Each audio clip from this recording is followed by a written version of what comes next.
Hello, everyone, and welcome to our September Climate Careers Chat. Today, we'll be sharing two presenters talking about environmental conservation. In the meantime, please let us know where you're tuning from and how you heard of this event. But we can get started pretty soon. Emily, would you like to introduce yourself? Yeah, so my name's Emily Au. I'm the Climate Careers Chat intern at Sustainable Leaders in Action. I'm a junior and I attend Middle College High School in Richmond, California, and I've been in SLIA for about a year now. I love learning about everything science and how that can be intertwined with helping the environment, and I just want to thank everyone for being here.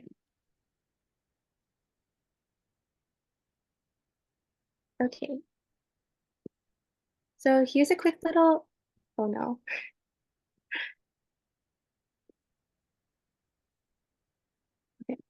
Here's a little overview of the agenda for tonight's program.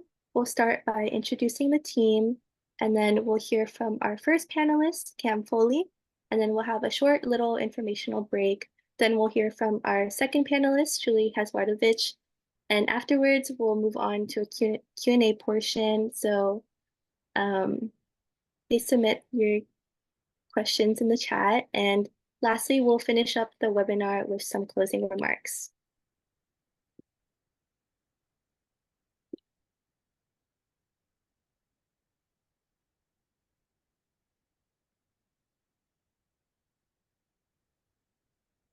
Is that me? Oh, Rohan, you're muted. Sounds good. I apologize. Founded in 2020, the Climate Careers Chats are produced by Sustainable Leaders in Action, Sustainable Contra Costa's youth-led team, and are co-hosted and funded through our partnership with the Contra Costa County Library. Since 2020, we have had, I think, 13 other Climate Careers Chats, and we are so happy to be continuing our partnership with the library for this awesome program and our 14th rendition. My name is Rohan. I currently serve as the chair of SLIA. This is, I think, my third year with SLIA, and I've served as the comms intern and the vice chair in the past. I love everything about environmental science, linguistics, and the humanities, and how they're intertwined and all connect in preserving our earth and protecting our environment. I want to thank everyone for being here tonight, and I hope that you guys have an incredible time. Now I'm going to be passing on the mic to our SLIA advisor, Eliana Matiras. Hi, everyone. My name is Eliana Vitrez. I'm the Language and Program Specialist at Sustainable Contra Costa, which was founded in 2008. We are a community of citizens, educators, innovators, and organizations working together for ecologically sustainable, economically vibrant, and socially just communities for all. Together, we help thousands of people each year live more sustainably and make changes to save water and energy, reduce waste, grow healthy food, and build healthy, resilient communities. We're also having this program on the heels of our annual sustainability gala. So happy that we are continuing this conversation in our green community and our Contra Costa community today with our SLIA team. And then I see that we have some people tuning in from Oakland, Alameda, and Antioch today, as well as Moraga and Antioch too, I think. So thanks for tuning in, everyone.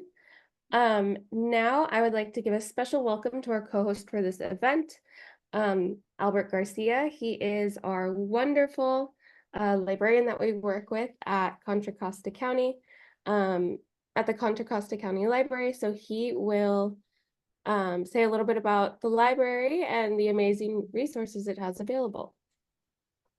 Thank you, Ellie, and thank you everybody for being here. Yes, the library is very happy to connect you with our resources, services, and materials at all 26 of our branches. Access more than 1 million physical items, including international language collections, and thousands of digital materials 24/7 at ccclib.org.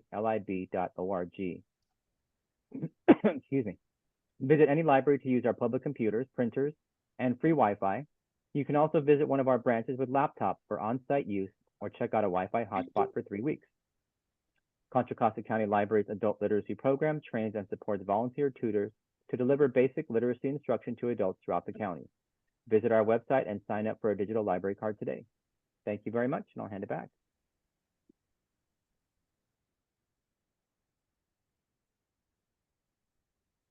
Thank you, Albert.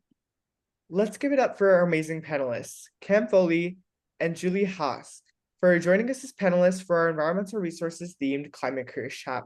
We are so excited for you all to learn all about them.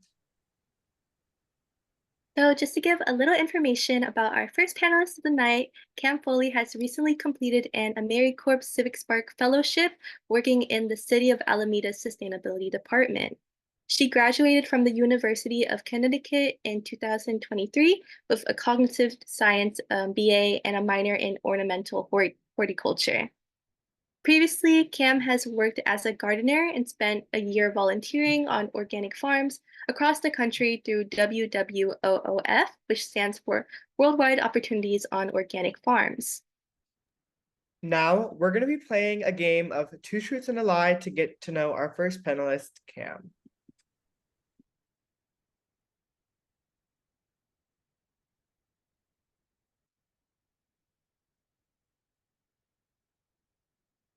Okay, so now that you know a little bit about our panelists, we're going to play a little game of Two Truths and a Lie.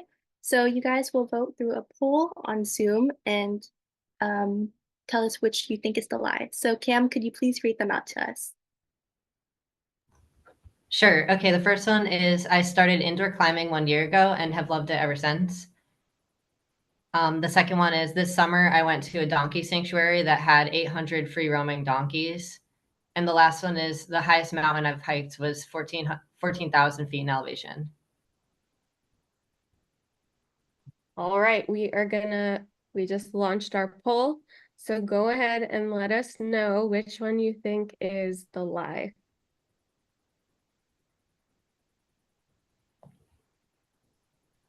I see we got one vote for the mountain one. Oh, 2 votes for the mountain one. I love that no one is skeptical. Oh, I take that back. The donkey one. Yeah. Cool, that one too.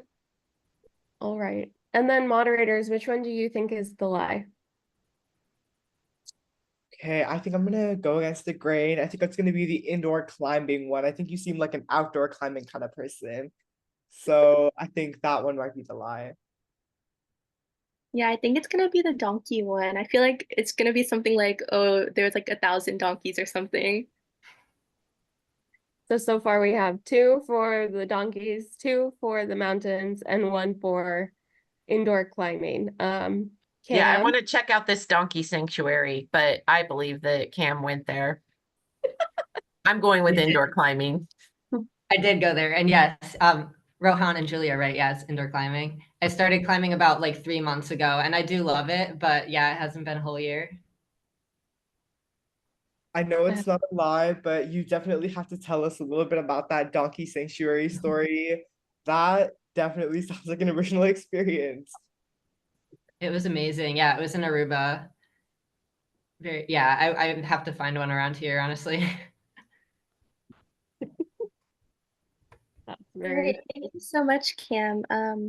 We're gonna stop screen sharing now so you can start presenting.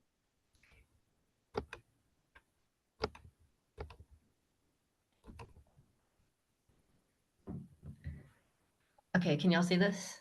Mhm. All right, awesome. And I just want to say thank you to all the SLIA members who are both listening and that you guys put it on. Really great job. Okay, so I'm Cam Foley. As Emily said, I graduated last year from college and just finished an AmeriCorps internship that was 11 months total. And I'm also currently volunteering for Sustainable Contra Costa. So I attended the University of Connecticut from 2018 to last year. I ended up taking a gap year to travel a bit and do WOOF, which I'll talk about in a little bit.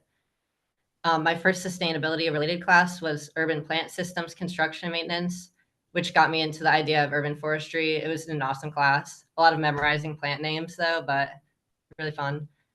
And then I also completed a food community systems fellowship that was a summer program. And then in my free time, I like to garden, go camping, read, play board games, do photography, and recently climb. And this is one of the pictures from the alleged donkey sanctuary. You can only see really like one or maybe a couple donkeys in the back. And then these are my 2 dogs and then a cat that I'm currently fostering, whose name is Zola. Hopefully we won't hear her running around, but we'll see.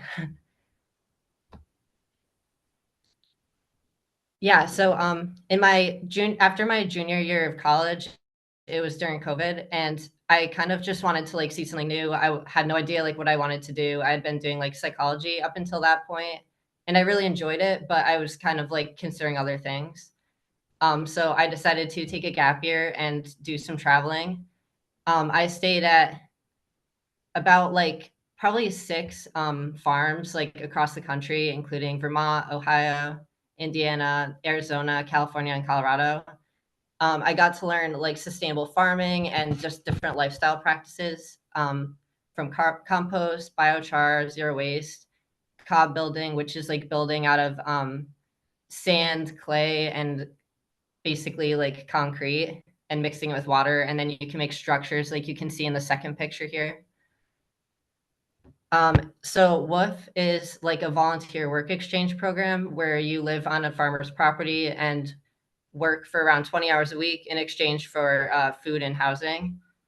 There can be like, you can be the only volunteer there, or there can be up to like a dozen plus people. Like there's some, one place that I lived, it was just me like taking care of like some goats and sheep for an old couple, and other ones were like much larger. And it is almost kind of like Airbnb, except for farming, because like the farmers and volunteers can like leave public reviews, so you can see like which places are safe or what they do like during the day. A lot of the fellow volunteers are like really friendly, and I got to explore a lot of like nearby cities, going hiking, kayaking, kind of like learning other people's life stories. A lot of them were like in the college age or like little like just graduated high school. Some of them were older too.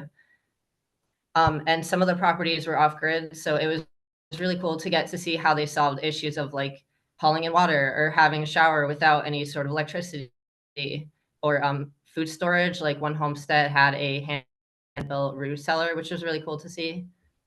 So I spent about 9-10 months doing that, and then I went back to college to finish up my senior year. My absolute last thing I did before I graduated was actually a study abroad program in Zurich, Switzerland. So we discussed public transportation, food systems, affordable housing, zero waste, and urban planning. Pretty much actually everyone except for me was a civil engineer major, which was kind of funny. So yeah, before that, I never really put much thought into like public transit. And it has really given me like a lot to think about. Now I'm a total public transit fangirl. Like I love BART, I love taking the bus. We spent a month in Zurich, and absolutely everything was accessible by walking or public transit. Like the whole city is linked by trams and buses. And they say that a tram comes at every stop every 7 minutes, except for like in the middle of the night. And they're always on time. And then the city is also like shockingly quiet due to lack of traffic. Like there's some cars, but the majority of people use trams and buses just because they're so convenient. My professor actually also showed a picture that he took like when we were there of a couple on their wedding day, like riding a tram just to get to the wedding venue, like out like full suit and dress. It was like really cool. And it was also a really great example of like mixed use land development where people's homes were within walking distance, a variety of shopping and food, and like you truly don't need a car. The urban forestry was also really fantastic. There were like native plant gardens all over the place. Pretty much everyone like composted in some small way. They didn't really have like lawns too, for example. They also had really great food waste programs, which I'm gonna mention in the next slide. So we all had to do a project by the end of our study abroad. And it was about like, we all had to create a video on different sustainability topics. Like some people did on public transportation. One person did it on like brownfield restoration. Others did it on urban greening. Someone even did it on like public art and graffiti. I ended up focusing on circular economy, mostly food waste. And I was introduced to 2 really fantastic programs there. one of which I did not know existed until there. The Too Good to Go app is actually, at least it's where I am in like Oakland and San Francisco. I'm not sure if it's also in Contra Costa. I'm assuming it is. Yeah, so like it, for those who don't know what it is, it's like restaurants and stores will provide discount food that's about to expire. A lot of them are like surprise bags, and it's a lot cheaper than just like buying food. It's like $4 or $5 for an entire meal, or at least like 2-3 meals even sometimes. So, and a lot of them are surprise bags. So it was like a lot of fun to see like what I'd get in Switzerland. I definitely got to try some things that I've never heard of and have never seen since. And all the food was really fresh. There were also public fridges that a nonprofit started. The nonprofit was called Madame Frigo, where anyone could just take or leave food. And they had like a really great map of them all around the city. They also had a map of all the public drinking fountains, which sounds weird, but it was like really nice to have that. And I kind of wish they did that other places. Another idea I was like introduced to was the Swiss cargo tram. In the US, there are bulk garbage days where people can like leave things out on their sidewalk to be collected. But in Switzerland, they have a day where a certain tram runs and people can like get aboard the tram and leave bulk items. And they can also take whatever they want to for free. So I think that's like a really interesting concept that I think could be like changed a little bit and capitalized on here. Maybe not with trams, but almost like a clothing swap, except for like furniture or electronics. So when I was out on the Zurich trip, actually, I ended up interviewing and getting accepted for the AmeriCorps Civic Spark program. I was really interested in like getting involved more in sustainability and really had like no idea how to do it, especially since I graduated with like a psychology degree. And I also had like no clue how city governments worked. So I just thought like this is a good way to get my foot in the door. So I spent 11 months working full time in the City of Alameda's Sustainability and Resilience Department. And I'm really grateful for the opportunity to see how local government operates and just the wide variety of things I got to experience. In addition to working with the city, Civic Spark has regional trainings with other Civic Spark fellows working in different cities around the Bay Area. And they also have a mid-year symposium in Sacramento where we met other fellows from like all over parts of California, and I think even Washington. There were also a lot of Civic Spark interest groups that are kind of internal to the Civic Spark fellows. I attended a GIS interest group where we discussed like different GIS trainings that we were doing, or like shared resources or projects we're working on. And I also co-led the peer support network where we like talked about mental health and wellness and did fun little activities together. And the pictures down here are, these are the two bosses at the city. And that was like one of the last events I attended. It was a sea level rise workshop, and it was at Reap Climate Center, which was an amazing place. And then this is like one of the first pictures from like Civic Spark regional meeting. So then there were also a lot of like service days and personal like volunteer opportunities I also got the chance to take. Some of them were like gardening on Alcatraz Island, which is in the first picture. Friends of the Urban Forest of San Francisco, which was like a really great experience. American River Conservancy, Reap Climate Center, gardening in Unity Park. And some of these were put on by Civic Spark Fellows. Like there are a mandatory number of service days you have to do, but the Civic Spark Fellows can actually choose like which ones to do. And then, yeah, I also got to do a bit of personal volunteering, like at the Pioneers Conference, the Alameda Point in Time Count, which is where you wake up very early and count the unhoused people and get to interview them. And then I also did Alameda monthly coastal cleanups with a nonprofit organization. So one of the main things I worked on at the city, there were like a handful, and one of them was sea level rise adaptation. So I got to attend internal meetings with consultants, engineers, and city staff to learn more about the different sea level rise measures that are being considered and implemented. There were 3 main projects, and they were all in different stages. So I got to see a little bit of like project management for each different type of project. I also helped like attend and set up the OAK, which is the Oakland Alameda Adaptation Committee public events and workshops. So it's really like a challenging problem that Oakland and Alameda, like they share a coast, but they actually like it's pretty difficult to apply to grants and get funding and just do projects like with two different cities. So that was really cool to get to see the coordination that went into that. And here's some pictures from the workshops. Most of them were by the shoreline and they were open to the public. So one of the other large things I did was help work on the climate action and resiliency plan. So Alameda is currently updating their main climate action and resiliency plan. So I got to help the update process, but they also have an annual CARP report that reports on like the sustainability metrics in Alameda. So for data collection, I had to pull a lot of resources such as from like Alameda Municipal Power to get home electrification and solar rebates and percentage of homes powered by like electricity versus gas. I had to extract and analyze data from large BART, bus, and ferry ridership files to find public transit ridership specific to Alameda, and also do things like get Alameda vehicle registration to see how many new EVs were registered or how many less gas vehicles were registered. And I also got to reach out to a lot of city officials to get updates on their projects, such as compost application in parks, solid waste diversion, and trees planted in parks and on sidewalks. And I also got to create a lot of the graphics for that. And then for that, we also ended up doing a lot of tables at different city events, such as like the Spring Shindig, the Bike Festival. And we also held our first home electrification fair in, I think, March.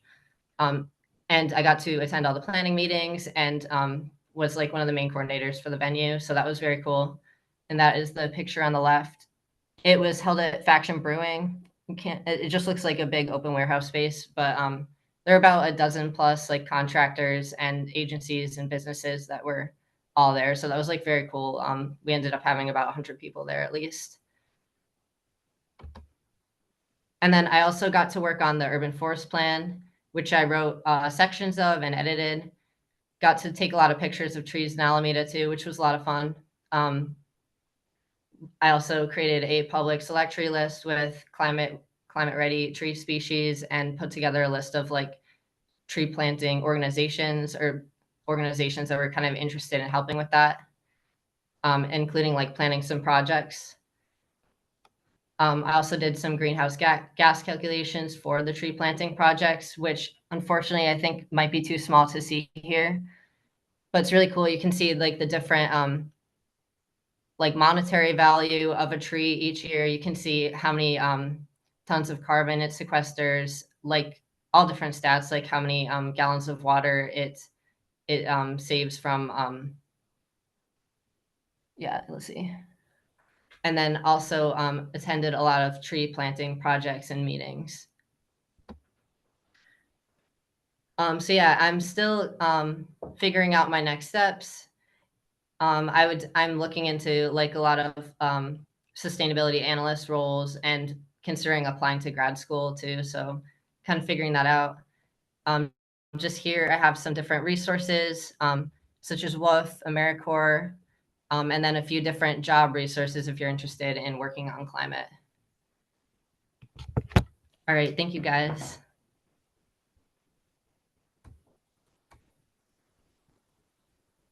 Thank you so much, Cam. Okay, I'm gonna start my screen again. Thank you so much, Cam. That was super interesting. Thank And you worked on a lot of stuff in 11 months. It's like hard to narrow it down, honestly. Yeah, that was really interesting to learn about, and like your whole journey so far is like so interesting. And like Ellie said, like only in 11 months is absolutely crazy. So I'm very excited to see where this will lead you in the future. But now we're going to be taking a little break before our next presentation and give you all an opportunity to learn more about SCOCO and SLIA.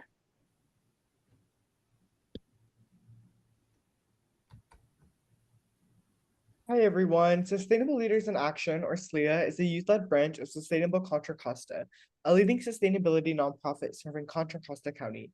At SLIA, we create the change we want to see in our communities by getting high school and college-age students who are passionate about the environment involved in innovative ways to raise awareness about sustainability. SLIA is like an environmental club, but is not connected to any one high school and is open to all in the region who want to spread sustainable solutions in our community. A lot of our programs are ongoing, just like the Climate Careers Chat, which we're doing right now. Our goal is to promote sustainable practices within our community to ensure a greener future and empower the next generation of climate activists. So if you guys are at all interested in learning about future webinars or you want to just learn more about what SLIA does, you can find us on Instagram at SustainableXLeaders, and we'll have more information on that at the end as well.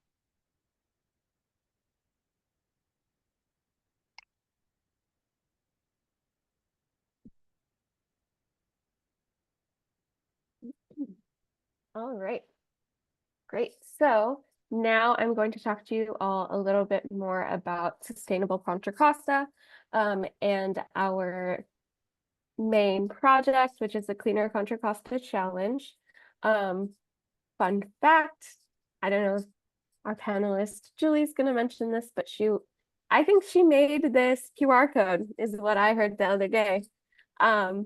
So we've been lucky enough to work with Julie and our other city partners throughout the Cleaner Contra Costa Challenge. So this is a free online platform that offers different sustainability resources, which I'll say a little bit more about on the next slide, but is a great way for people to become involved in sustainability in ways that make sense to them and just learn a little bit more about how some things that you may be doing in your household now are sustainable and then kind of reframing how you think of that. So far, we have almost 6,000 members. And by members, we mean households. So over the course of a year, you can mark that you have finished actions, and then you'll see your household's carbon footprint, which gets calculated.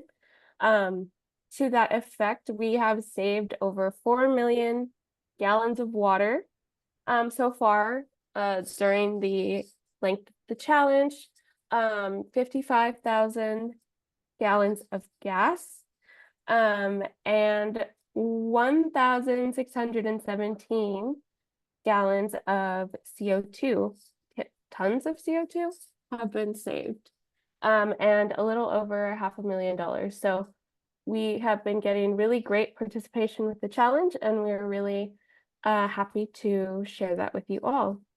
So in saying a little more about the challenge and our platform, we have a variety of different categories that have to do with different sustainability areas. So you see clean energy, eating green and wasting less, being water wise. I'm just reading them out because I don't know how well you can see these. Each of these categories has different actions, and actions range in level of difficulty from easy, medium to hard. The big part, one of the big points of the challenge is to try and incorporate these different actions into your life in a way that makes sense. So it can be things that are, for example, adjusting your thermostat, which saves money, being heat wise, in the sense that you are making sure that you close your drapes or your blinds or your curtains when it's really hot outside so that the heat doesn't come in, and also as a way to kind of insulate heat in your house when it's cold. Another way that you can do things are also really simple things like turning the lights off when you leave a room or unplugging electronics that are not in use. So big to small actions, and every action makes a difference. If you were on this platform and, for example, you were to click on an action, all of these actions have detailed how-to guides to give you some more background on the action and, of course, kind of explain the steps and the impact of it. On the bottom of these actions, they also all have resources that are specific to where you live. So depending on your zip code, you'll see different resources come up, and resources are things like rebates and credits, different programs, and just different available incentives as well. And it'll also show you resources based on your utility. So like maybe you are a customer of Central Sanitary District or Mount Diablo Resource Recovery. So sometimes you'll see specific programs from them as well. The great thing about all of these actions is, like I said, everything makes a difference in conserving natural resources and saving money, and no one hates saving money. So if at the very least doing these things will definitely save money. So that's something that's really awesome about it. Do we have another slide? Okay. So just to finish that up quickly, you can find everything about the Cleaner Contra Costa Challenge at cleanercontracosta.org, and the website is available in Spanish as well. So if you ever wanted to navigate this website in Spanish, everything is translated. Thank you. Thank you, Ellie. Now we're going to be hearing from our second panelist, Julie Haas-Wajdowicz. Julie has been in the environmental outreach and in the education field for over 25 years. Since 2000, she has been the City of Antioch's first environmental resources coordinator, working to implement sustainability programs, including water conservation, waste prevention, and resource recovery and climate change mitigation and adaptation. Ms. Haas-Wajdowicz has a BA in Environmental Studies and Economics from UC Santa Barbara and is a master composer. Now that you all know a little bit about our panelists, we're going to give you two truths and one lie, and go ahead and try to guess which fun fact is the lie. Julie will read them out to you. All right, welcome. Thanks for having me. My name is Julie Haas-Wajdowicz. Julie works just fine because Haas-Wajdowicz is quite a mouthful. My two truths and a lie are I have composted in 4 countries. I wrote a book on composting, and I am known in the roller derby community, maybe not well known, but known in the roller derby community as the rotten truth. So which one is the lie?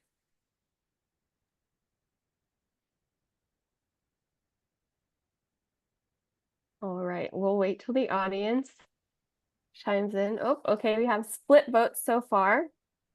Not quite. Moderators and Cam, what are your votes for this? My vote is the composted in 4 countries, because I think maybe it's 3 or 5.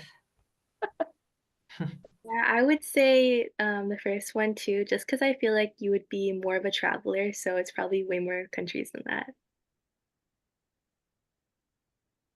I think I'll go with the second one, just because nobody said it yet. So the book on composting, perhaps it's 2 books. Maybe you're still in the process of writing the book. That's awesome. I love that we are qualifying all of this as like, it's probably more, like one more, one less. Julie, which one is the Can I lie? go ahead and start screen sharing? Yes. Because it's part of my presentation. Hold on. All right, is that up now? No, I gotta hit share. Sorry, too many windows open right now. So it is actually the book. Let me get to this real quick. Why is it not changing? Hold on, sorry guys. You think, there we go. So, you see here the Complete Idiot's Guide to Composting. You probably can't read the bottom of it, but I am not the author. Though my coworkers and colleagues throughout the county, when this book was being written, and I was announcing that I was doing the technical edit on it, that they wanted to know if I was in fact the idiot. Yeah, great friends, right? I do play roller derby. I'm currently on a little bit of a break.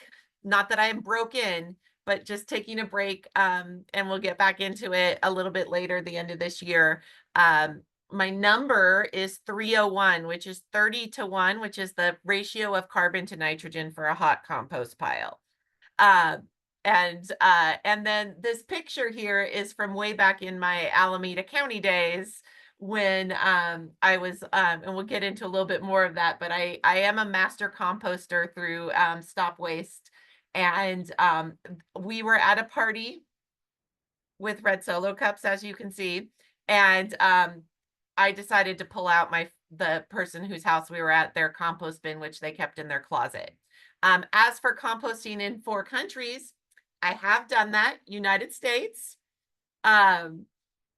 Italy, Scotland, and Costa Rica are the places that I have composted.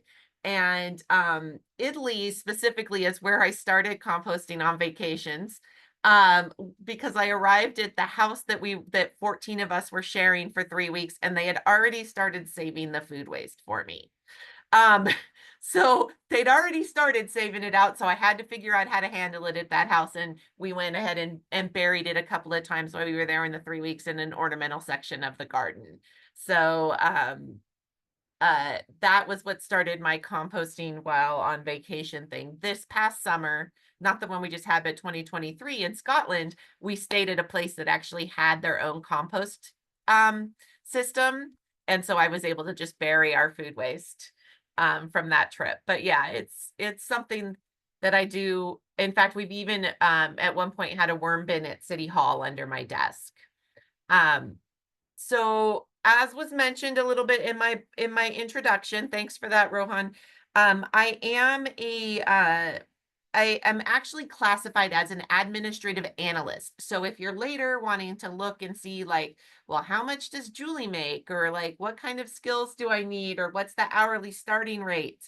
You can go to the City of Antioch's website and pull all of that information up in HR, in our human resources department, by my classification, admin analyst. I started as an admin analyst 1. I'm now an admin 24 years later. I'm an admin analyst 3. But that doesn't say what I do, which is why I go by the environmental resources coordinator, which is my working title. Let's see. So what do I do at the City of Antioch? Well, really what I do is try and work myself out of a job. I really view that sustainability, especially at the local government level, is something that we want to make ourselves obsolete, right? We want everybody to be so sustainable that they don't need us telling them what to do or creating programs anymore, that they just already make those decisions. I don't think that's going to happen in my timeline, but it's still my goal. Currently, we're doing a lot of work on SB 1383 implementation, which is the mandatory organics diversion programs for the state, including working on our franchise agreement. So our hauler is Republic Services, and I manage their contract with the City of Antioch for for the entire city, residents, commercial, what have you. If a customer has a complaint, Republic's not doing it, or if they're not doing the job that's in the contract, it's up to me to make sure that happens. And then we also have a climate action and resilience plan. One of Cam's colleagues, Olivia Talley, was working on that for us, and we are about to take our update to council next month. There'll be more on that in a few minutes.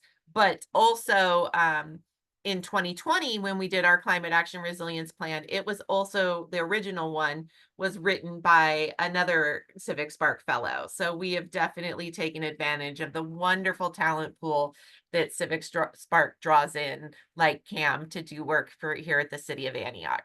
And then I also do a lot of our stormwater program outreach.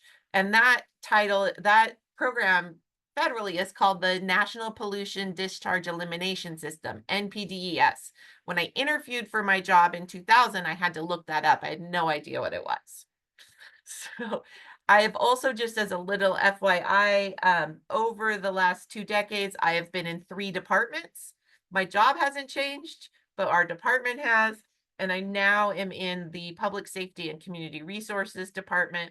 We are located at the community center across from Deer Valley High School. I keep looking out this way because there's a huge truck day event right now. So there's all sorts of big work trucks and buses and stuff, including the school district's electric bus. So it's kind of cool out there. And this is my team. So the person next to me is Olivia. She's our CARP, our former Civic Spark Fellow. She's now working for us as a consultant.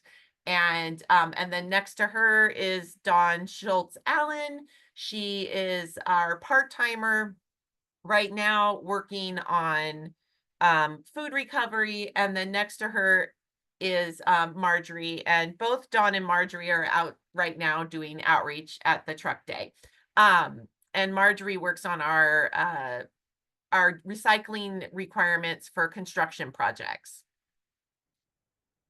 So how did I get here? Let me tell you, I ask that question sometimes, many times a day. You can see, 1991 Julie up there looking all hopeful and everything. The only difference, honestly, in my hair is that it's a different color and I don't have bangs anymore. But I was really kind of like that weirdo hippie at my school. And really, my father was in construction, had a company called G.A. Haas and Daughters because we're like that. And I was really planning on going to work for him. I grew up in a household that did a ton of like hand-me-downs and garage sailing, but also, went camping and was taught to like leave a place cleaner than when we got there. And so it really also, like we camped with a large group of people and we brought all of our own utensils. And so we were car camping and washing dishes and stuff. So we really just didn't spend money on a lot of disposable things. So it's kind of been how I have grown up. Unfortunately, my father passed away when I was in high school. And so working for his company wasn't going to happen. And I had already kind of planned to go into accounting and business administration for that. And also because I super loved numbers and I had a family friend that worked in finance tell me that he would never hire me as an accountant because I was way too chatty and that I needed something with more interaction with people instead of just being locked in a room with numbers. So I went to UCSB. For some misguided reason, I graduated from here early. Why? Why, Julie? Look at that beach. I mean, you guys, seriously, this building right here was my dorms sophomore year. But I did have a boyfriend at home, and that's worked out for me because he should be here shortly. So I powered through school, and also I work a lot better when I have too much going on. And so I actually got better grades on my heavier course loads than I did on like the one time that I only took 13 units. Dang P-Stat class. But anyhow, so when I first got out of college, I wanted to be an urban planner. I had an emphasis in urban planning in my environmental studies program. And I really wanted to be a planner, but there were no planner jobs. I was like not even getting interviews for jobs that were entry level. They were going to people with masters and experience. They weren't even like passing us through for testing. So I had to take a job to pay for rent. I was getting married. For some reason, my mom would not pay for me once I got married to live. I was like, whatever, mom. But so I ended up getting a job at Club Sport of Fremont as using my PE classes from college to run their aquatics program. So I ran a lifeguarding and a swim instruction program there. And honestly, except for the city of Antioch, that is my longest standing job. I worked there a little over 2 years. And this was our wonderful crew there. And I'm still friends with some of them. I want to say that even if you don't get a job in your field or your desired field, you can learn a lot from your first jobs. I learned how to manage staff. I learned how to write project proposals with revenue projections and cost projections. I learned how to do some marketing and really like arts and crafts versions of graphic design and newsletters and stuff. Because back then we cut things out of clip art books and like tape them onto our documents. But anyhow, from there, I got my first job in the industry working at Green Team of San Jose, where I started as the receptionist and eventually became the education outreach coordinator, which I loved. I was like giving presentations to community groups where I would give the presentation on how to recycle in English, and then I would repeat it in Spanish. And while I did that, the other tables of other languages would catch up, you know, and it was just it was a great time in general. Unfortunately, there was a reorg and they reassigned me. I came home crying a lot. So it was just like, it was terrible. It was devastating. I really had hoped to work there forever, but things change, right? And so because I had gotten my master composter certification from Alameda County Waste Management Authority, which everybody now calls Stop Waste, I applied for a program specialist position where I literally spent all day on the phone answering people's calls, because this is like pre-Google, right? So people would call wanting to know how to recycle something, and I had a whole database to tell them where to take it, or whether it was in their curbside program. And then I got to talk to people about composting. One of my favorites was this little old man. I don't know if he was a little old man because it was on the phone, but it was an older gentleman that called me and he said, I hear that you can pee in your compost pile. Can you pee in your compost pile? And my pronouns are the pronouns I was assigned at birth. So it's a little bit more difficult for me to pee in my compost pile than it was for him. And I had a very matter-of-fact conversation about that with him. And it's just one of the weird things that you can do when you're working in sustainability, right?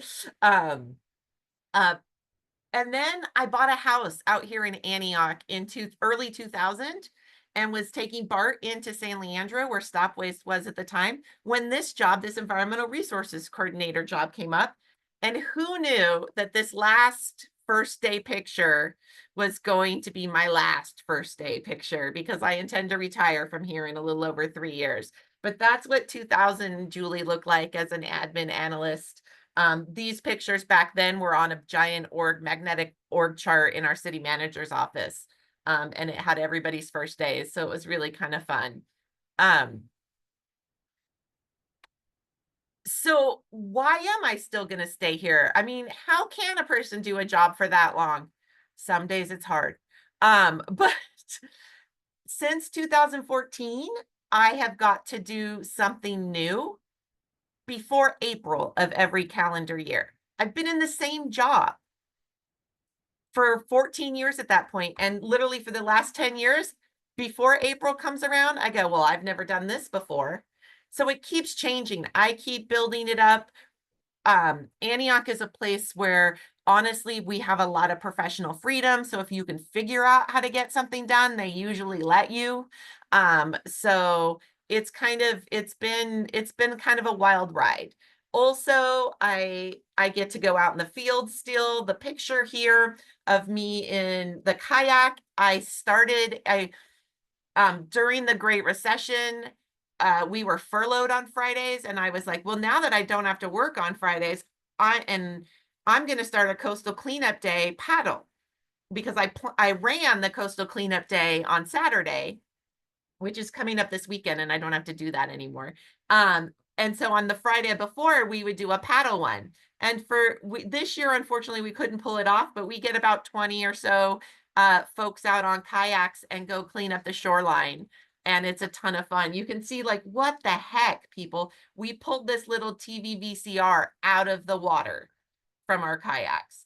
And then this other picture, this is a couple of these two logos are logos that I have kind of oversaw or change, to make an environmental resources one. And so I do get to make change happen, and everybody should be able to make change happen, right? we do a little play on words there where we do environmental programs that save people money, because as Ellie said, who doesn't like to save money? So we really try to focus on those a lot. And now we're moving into kind of a waste-free Antioch land. And the picture here you can see has got my colleagues Olivia and Dawn, and this was an outreach we did at a home for bringing back the natives tour. So I get to do a lot of fun stuff. More fun stuff that I get to do is reuse art. This picture here is our teen summer camp, which is a free summer camp program that we started last summer. And we did for 4 weeks, we did a 2-hour reuse art. This project that you're seeing is melted crayons. Whoops. Let's go back up to that. And then on the other side here, this tree planting is our annual Arbor Day event. This makes me super happy because I just get to show up and enjoy. I don't have to plan this one. And once again, anytime that that we can have other people taking sustainability acts and not us telling them to is a win. And then the picture in the middle, I am on Earth Day this year. I took 21 kids up, teens from Antioch. We went for a hike up to the Rose Hill Cemetery at Black Diamond Mines. And I brought all 21 back. So yay, didn't lose any of them. So if you thought you were maybe just a little too sane for environmental or for municipal environmental work after hearing Crazy Julie talk, but you still want to do it, this is kind of my advice for you onto getting a job in the environmental field. I think it's really important to know another language. I have not used my Spanish as much over the last few years, and I have lost a lot of it. And we're getting back out there and doing a ton of stuff, and I need to get it back. Really, the pandemic killed me on my interactions with the public. Take all the classes, right? Be varied in it. Local government is crazy as far as like you're doing all the things. And so knowing a little bit about a lot is actually a pretty good way to go. And then we always say, think globally, act locally. But I think you need to think globally and learn locally. You really need to learn your local issues and then figure out the global impacts of those. Most people don't really care about, especially, a lot of people don't care about like global stuff. They're more concerned about what's happening in their home and how it's going to impact them.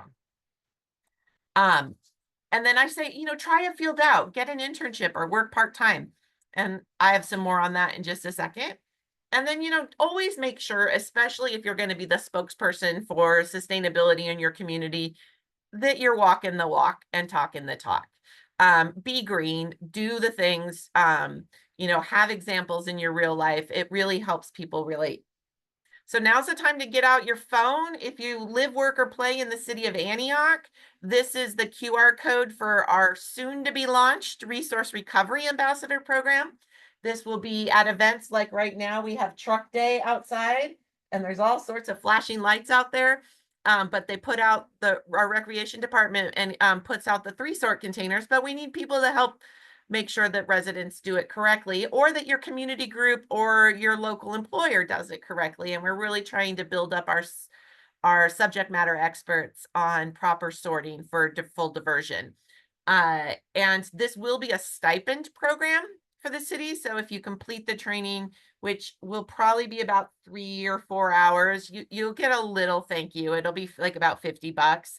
And then we'll have another opportunity for a stipend to work at an event as well. So, and we will eventually be hiring hourly resource recovery ambassadors to help with our events as well. And then if you are a youth in Antioch and you want to do the cool hike and come back alive, or any of the other really amazing things that my colleagues do, this is our youth services things. I recommend following youth services on whatever social platform you care to do, or just signing up for their emails. We have a few internship programs, like Cam mentioned, not really knowing what local government really does. We have, for our juniors and seniors in high school in Antioch, we have a summer internship program where we put roughly 30 teens in different departments of the city, and they work for us now for 6 weeks and get to do different projects and stuff. And then we also have a Build Antioch program, which is a summer internship for like urban planning and architecture, and several other really cool internships. So I highly recommend following them. Also, we do tons of fun stuff. Like I get to go roller skating. I get to be like the on skate chaperone for our teen skate nights. So, you know, that roller derby stuff really helps out. So thank you all very much for having me. That's it. That's what I got. Thank you so much. That was great.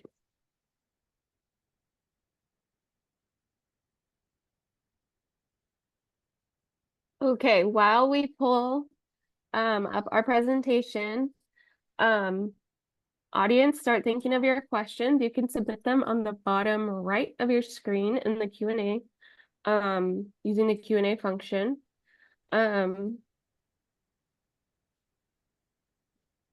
Yeah. Okay. So yeah, like Ellie said, you can use the Q&A function on Zoom. And when you submit these questions, please indicate if this question is towards Cam, Jamie, or for both of them.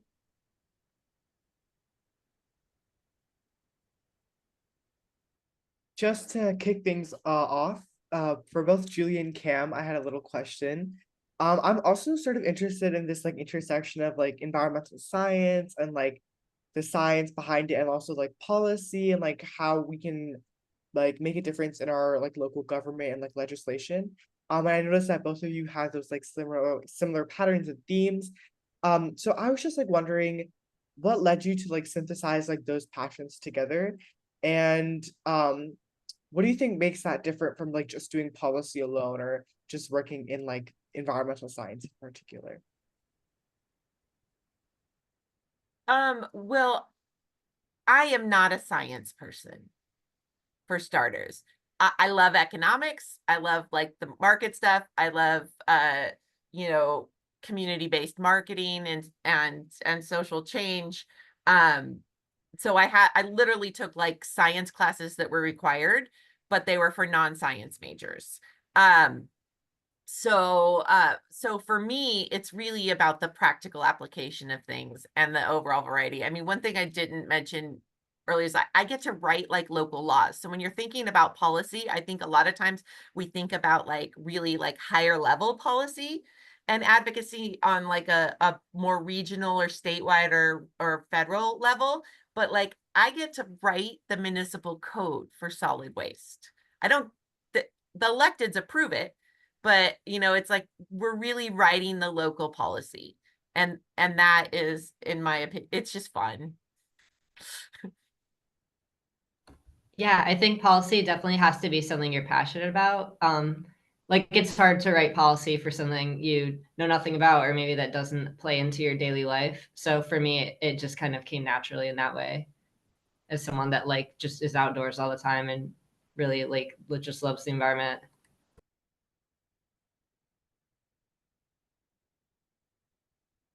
I have a question.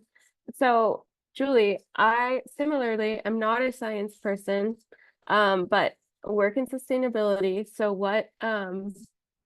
well, I also really liked what you said about just knowing a little bit about a lot of things.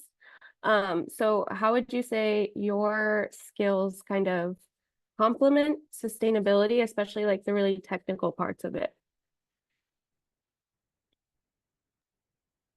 I think especially at like the community level, you're not debating the science. I mean, science, it's like saying 2 + 2 = 4. It's not really debatable, people, you know, but you're trying to synthesize it or put it into words and actions or reasons that anybody can do. As an example, the city of Antioch started working on climate issues in 2007. And when I took that item to council and we joined ICLEI, which is a local government sustainability international organization, and we started working on our emissions inventories and everything. When I took that to council to agree to join and to start working on this, I said, at that point, there was a ton of deniers still. I mean, it's unfortunate that we're seeing real climate change, but it does make it easier to move things forward. But then I would say, I said in my presentation, I go, whether or not you are concerned about climate change, I think we can agree that it gets pretty hot in Antioch and we don't want it to be any hotter. Really basic, you just put it down into like real simple, hard to argue against points. And it passed 5-0.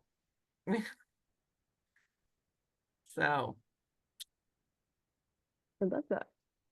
And you just make sure you always cite your sources.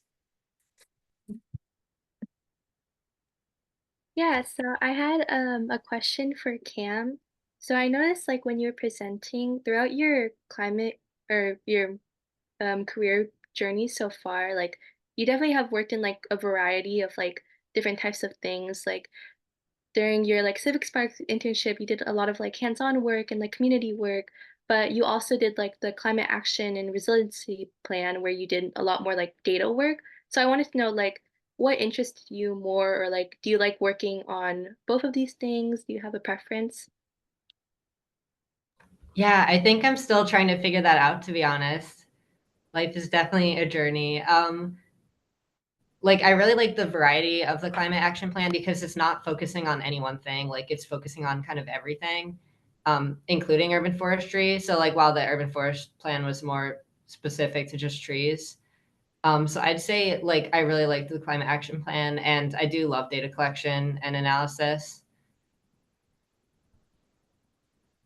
And then I actually had a question for Julie.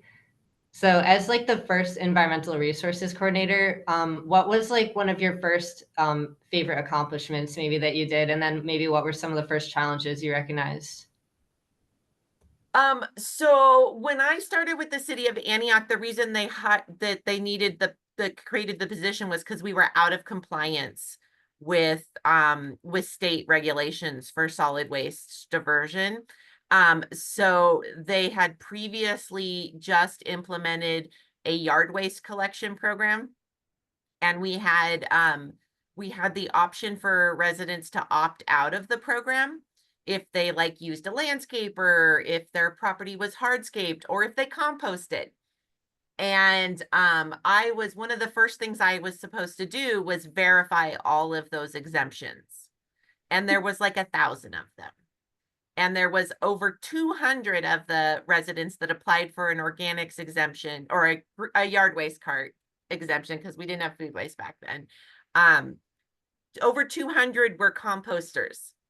And so I needed to verify their compost bins. So I mailed out a postcard to all of those folks to tell them that they needed to call me to set up a time to verify their bins. Y'all, composters really like to talk about their compost bins.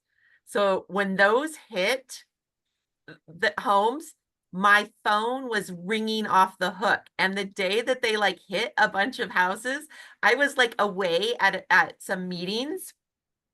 I was out of the office and I came back, and at that point I was in the city manager's office, and the executive assistant was like, "Oh my God, Julie, what did you do? Your phone will not stop ringing." And it was all these composters really eager to get me out there to take a look at their compost pile. And it's still like one of my favorites. I was like, one day my boss, who was a super stickler about time, like walked in with me at 8:30 in the morning, and we were supposed to start at 8. And I was wheeling my bike in. And so he was opening doors for me. He's like, "Oh, it must have been a really tough commute today, Julie." And I said, "Well, actually, Joe, I just approved 3 compost exemptions on my way in." And he's like, "Okay, I can't give her crap anymore." And I think that just kind of set the stage for how I was going to run my workstation. And it's been like that pretty much ever since.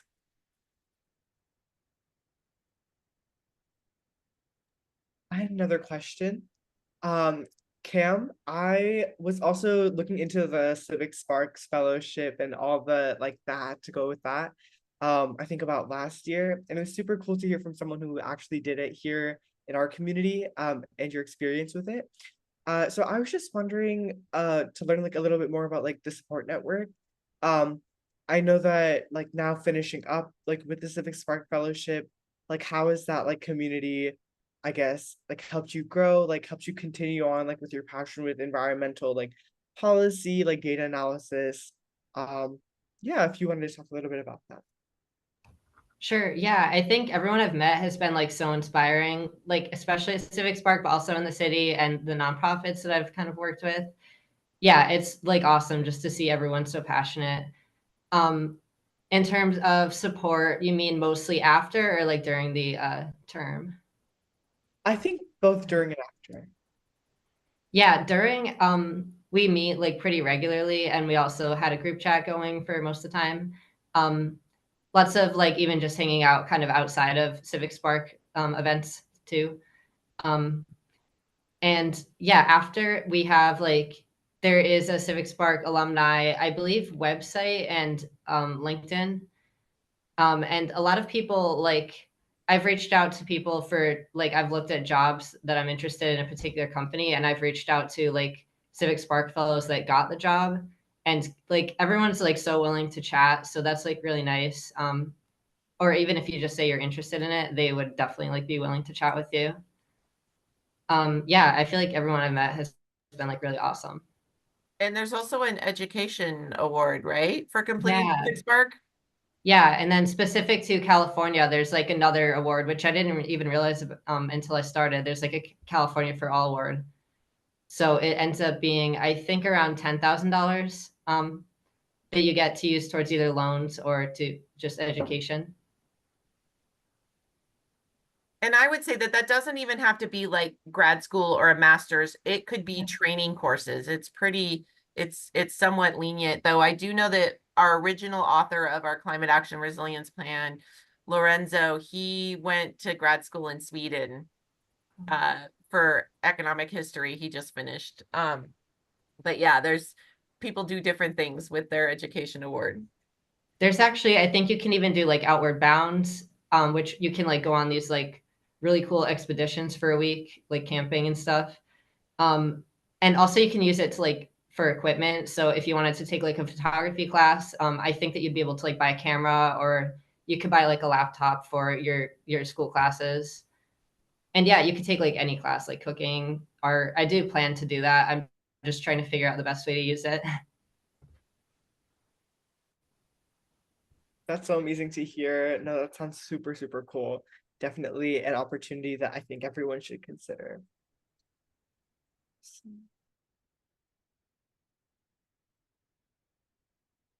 Cam, I have a question for you. What was the transition like from kind of pursuing your interest outside of your classes and your major to a new field, and then now kind of finding yourself in that field? Yeah, I would say there's definitely a learning curve. And I'm so glad I had supportive people that like I could ask a million questions to. Like really, I did like pester them with so many sustainability questions. It's crazy. Um, yeah, I would say like I do wish that I took more environmental science classes, but the good thing is even if you don't, like you can still learn so much just in the field.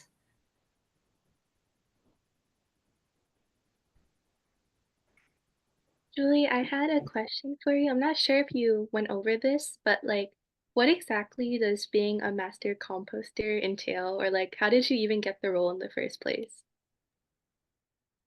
So now for the most part, I think it's like a bay friendly certification, and it's kind of a mix of pollution prevention, native gardens, less toxic stuff, and composting, like a really more holistic program. Back then it was very similar to, if you've heard of the Master Gardener program through the UC Extension. It was that, but for composting. So basically it was for those of us with a brown thumb instead of a green thumb. And it was like a 50-hour roughly like one night a week for several months classroom training back then. together with a group of like 35 of us. And then we had to do a volunteer engagement project where we had to do some sort of an outreach project. I did a series of worm composting workshops in multifamily at my homeowners association that I was living in, my condo that I was living in at the time. And then you were considered a master composter. So since then, I've over the years, like even in Antioch, been the person that teaches our composting workshops to the public. And like the internet makes it way easier for people to learn things. So they don't necessarily want to come to a class, but we still offer, like if anybody has a community group that they, or a gardening club that they want us to come give a talk about composting, we still come out and do that. And then I also will help any school set up worm bins and such. So it's just but it's really about dealing with the organics. At the time that I went through the program, I was actually still working at Club Sport of Fremont, and I was a lifeguard, right? And I drowned my worms.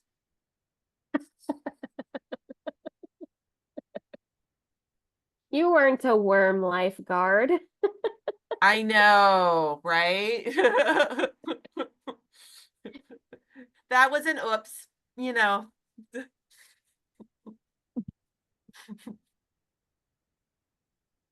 Drainage on the bottom, a little important. Yeah, but that's so cool. Thank you for sharing. I think we have time for like just a couple more questions. So if anybody has any questions, please feel free to put them in the chat or in the Q&A portion of the Zoom.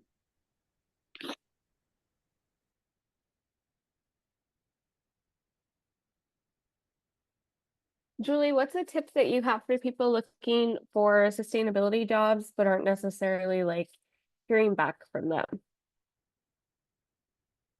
Well, one thing I would say is that local government moves at a snail's pace. What I skipped over in my like introduction type stuff of what I do is that I have had a fully funded analyst position to come join me for 3 years now. And they just recruited for it, and the recruitment closed on April 12th.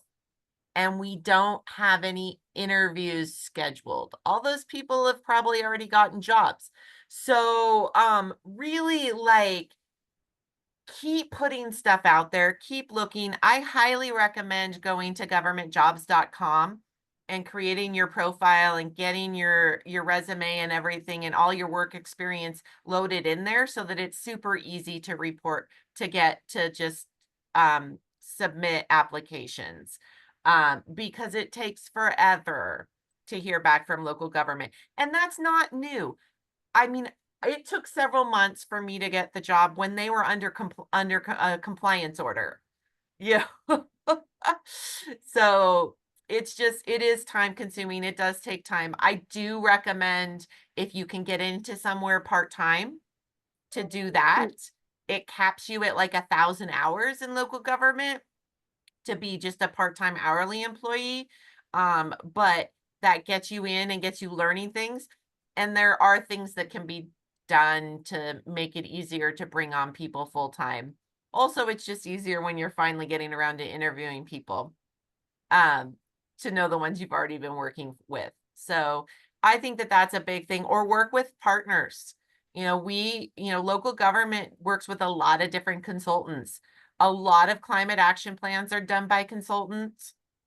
Also, there's a lot of like engineering and consulting firms that do urban water management plans. So then you're working with cities, but you're working on a very detailed, resource specific area, and it really gives you a lot of interaction with other agencies. Thank you. That's great.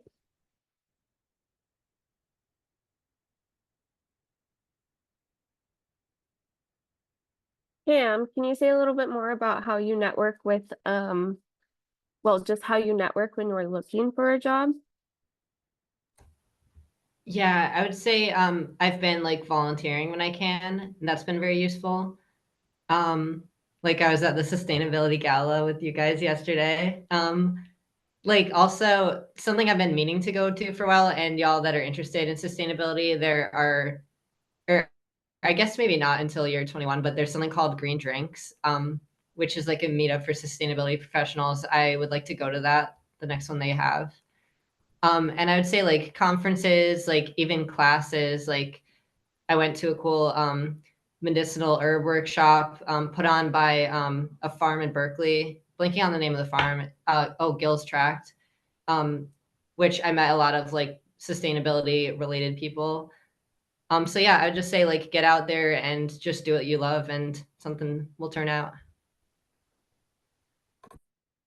Great, thank you. Moderators, do we have any final questions? Audience members, do we have any questions? I have one final question for Cam. I was wondering, like, you were talking about how you kind of had like a culture shock when you went to Switzerland and you saw like how different it was from like here in California. And I was wondering, like, when you were in Wolf and you were traveling to like all these different like organic farming areas across like different states, did you have like a similar feeling as well? I would say so, yeah. Like a lot of the areas were very rural. One of the things I noticed that I really appreciated and I was like thinking about earlier is that a lot of the neighbors, like they have a very like strong community where they really like help each other out.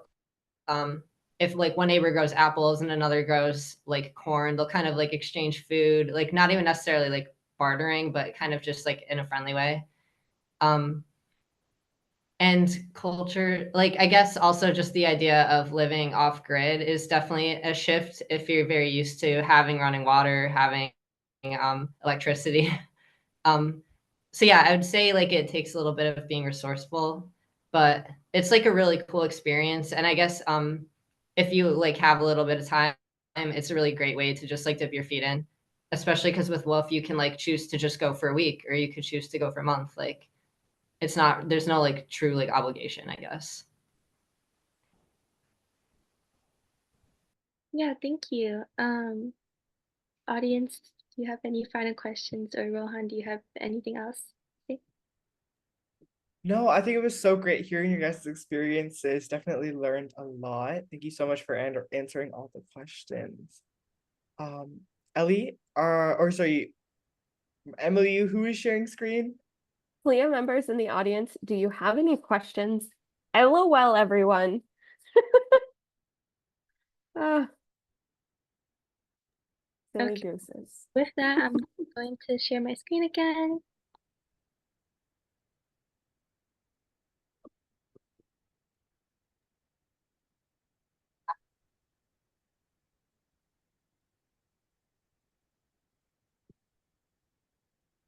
Hey, once again, thank you to our amazing panelists. If you are interested in sustainability and getting involved in your community, or graphic design, public speaking, fundraising, policy, or internships, SLIA may be a place for you. We'll be having a fall interest meeting on Thursday, September 26, 2024 at 7 p.m. to 8:30 p.m.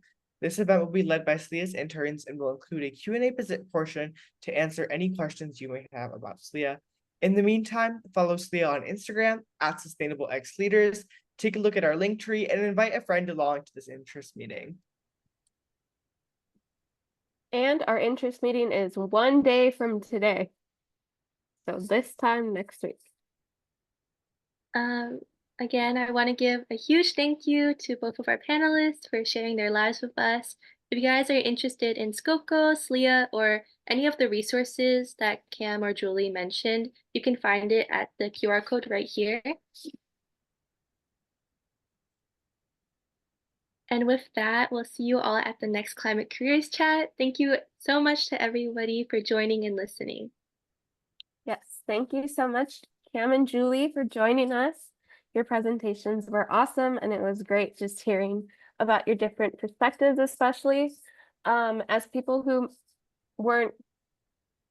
aren't science people in the traditional way you would think about it. That's really cool. I learned a lot. We're so happy to have you, and it was great seeing you yesterday. So thank you again, and thank you, Albert, for all of your help for these programs and for hosting 2 programs back to back. We appreciate you just so much. So thank you as always. Thank you. Thank you guys for having me. Thank you guys so much.